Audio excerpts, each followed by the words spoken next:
This week, we're in London for DSEI, one of Europe's largest defense exhibitions.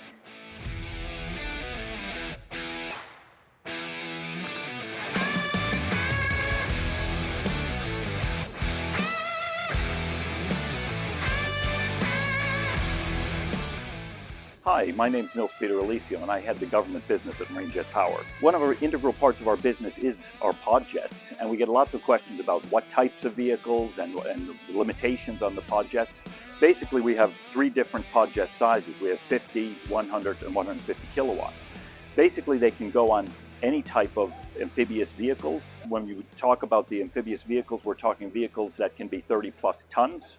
So the weight ranges is not that restrictive for our pod jets at all. And we often get asked, what are the advantages compared to propellers? Because propellers are, you can say, one of the big competitors in the amphibious vehicle market. With pod jets, there's a lot of safety for any divers or any special forces that are accompanying the vehicles onto land. There's higher thrust with the pod jets compared to propellers. They provide 100% thrust at zero speed, and there's much greater maneuverability as compared to propellers. So there are a lot of advantages that you can get with pod jets.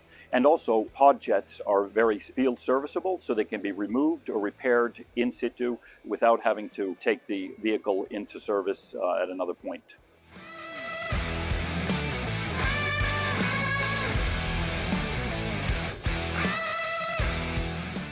For more information about pod jets, please contact us at marinejetpower.com.